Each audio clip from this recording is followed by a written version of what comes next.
quero aqui rapidamente abrir um espaço, porque eu tenho aqui o comentário da Vanessa. Será que eu acertei? Ô, minha amiga, você já esteve presente comigo aqui outras vezes, mas pelo nomezinho eu suponho que seja a Vanessa. Em todo caso, minha amiga, primeiramente, muito obrigado pela sua presença, viu? E a nossa amiga aqui, ela está trazendo uma questão.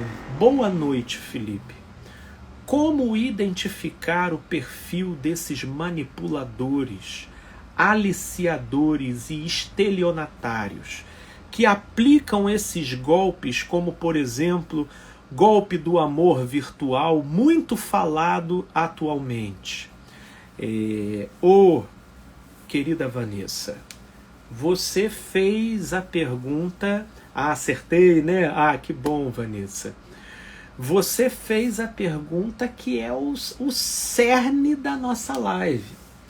E seja no dia de hoje, ou seja na semana que vem, como complemento ao nosso tema de hoje, eu vou querer procurar destrinçar e trabalhar da melhor maneira possível para deixar o foco dessa sua pergunta bem esclarecido, porque, Vanessa, esse é o X da questão.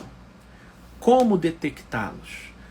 E só que para nós detectarmos esses personagens imbuídos dessa distorção de personalidade, como os manipuladores, os aliciadores, os enganadores, os estelionatários, enfim, nós vamos precisar rever e reeditar os pressupostos da nossa interação com a realidade e que foram sutil e inconscientemente manipulados, induzidos e moldados nos moldes como a gente funciona hoje. Mas esses pontos nós vamos ver juntos aqui. E ele é que vai ser o cerne da questão para levar a gente a uma saudável reflexão, porque, ao meu ver, Vanessa, a maioria de nós, a maioria das pessoas estão altamente suscetíveis a embarcarem nesse tipo de engano, sobretudo na vida afetiva. Não porque possuem carência, não porque se desejam relacionar, não porque gostariam de terem uma história agradável e inspiradora nas suas vidas afetivas. Não, absolutamente nada disso é o problema. O problema é o modo como nós estamos sendo sistematicamente influenciados a ler e interpretar a realidade, e esse modo amplamente superficial e insuficiente, casado com as nossas carências, aí sim, frequentemente, esse tipo de casamento entre um modo inadequado de avaliar com a carência que eu carrego, é como se essa composição me levasse como um prato cheio para a boca do leão. Para a boca do leão. E isso a gente vai ter que realmente aqui avaliar e melhor calibrar o nosso discernimento, e é essa a minha intenção sobre o que nós vamos conversar. Portanto, Vanessa, caminha aqui com a gente que eu vou chegar nesse ponto que você trouxe, porque você já fez a pergunta lançando o dardo bem no alvo do nosso objetivo aqui. A Raquel, por exemplo, ela coloca: eu acredito que é uma pessoa que se apresenta como um cara altamente encantador de cara. Em 2 dias já diz que ama, que quer casar e ter filhos com você. É verdade, a Raquel aqui ela já começa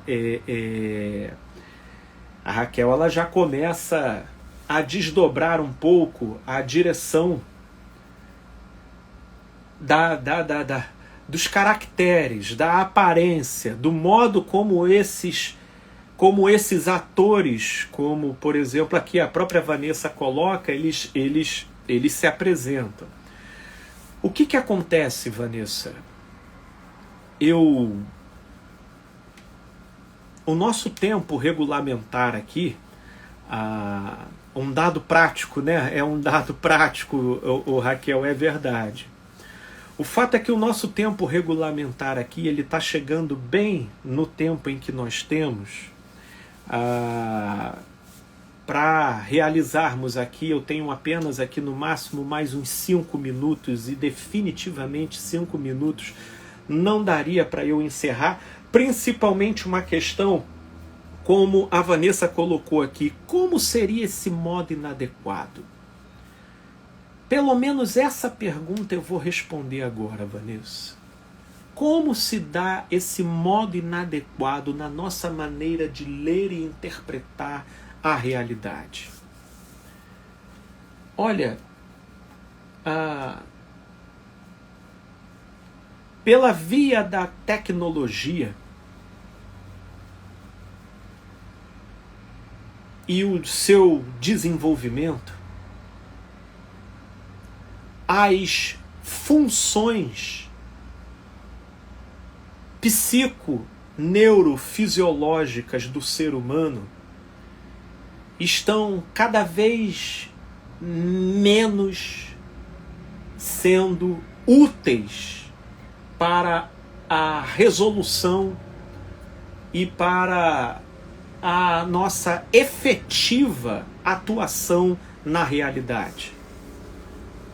Isso porque, para a locomoção, ao invés de andar, a gente hoje tem carro. Para as distâncias, ao invés de esperar, a gente tem telefone. Para os padecimentos, ao invés do corpo seguir o próprio curso da sua realidade intrínseca, muito embora ainda existem muitas doenças mortais, já existe muita intervenção para adiar ou bloquear esse tipo de desfecho, ainda que temporariamente. O fato é que nós estamos desdobrando tecnologias que pela rapidez, eficiência e utilidade que elas nos propiciam, elas estão cada vez mais substituindo as nossas funções perceptivas, instintivas, psicológicas e, sobretudo, espirituais. Portanto, nós somos uma geração que acabamos enfatizando demasiadamente a visão, em detrimento da colaboração dos demais participantes dos nossos sentidos. E com a visão ganhando uma ênfase extraordinária na síntese, aquilo que ela adquire como feedback da realidade possui um peso de realidade, de verdade, que desequaliza qualquer conceito, princípio, intuição ou suspeição ou conselho que eu possa carregar do lado de dentro. Vamos então nos tornando pessoas completamente vulneráveis e suscetíveis à aparência. Então, segura esse primeiro ponto, porque isso é só o primeiro ponto. O segundo ponto, eu quero falar acerca dos pressupostos daquilo que também estão influenciando o nosso olhar. o mercado de trabalho. Falamos sobre a tecnologia, o mercado de trabalho. O mercado de trabalho, e ele tem a sua maneira de fazer a leitura em relação aos candidatos que se lhe despertem interesse.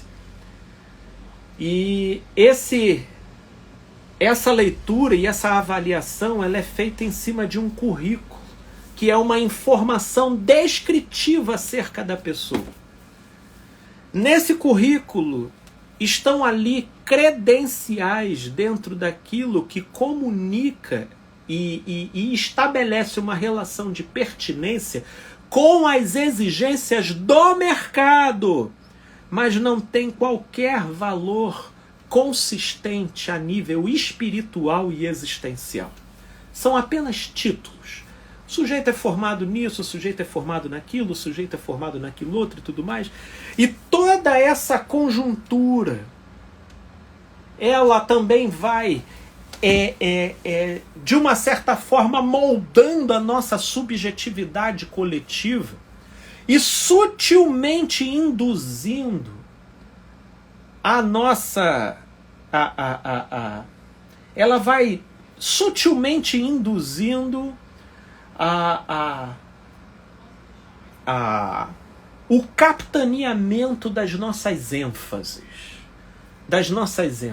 De modo que títulos começam a comunicar muito sobre um sujeito, cursos começam a comunicar muito sobre um sujeito, posses começam a comunicar muito sobre o sujeito, e hoje, casado inclusive com o aspecto da tecnologia que eu estava falando anteriormente, o número de seguidores é também um outro fator que empresta peso e autoridade, independente daquilo que se enxergue como sendo a realidade da essência do sujeito.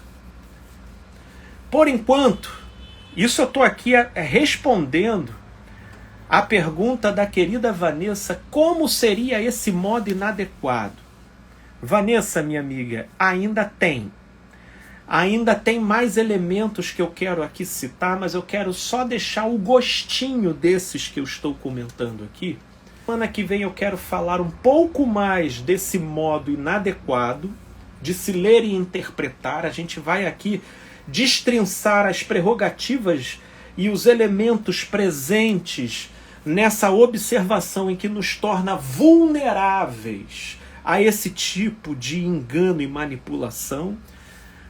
Mas na semana que vem também eu quero propor como olhar, que ótica utilizar.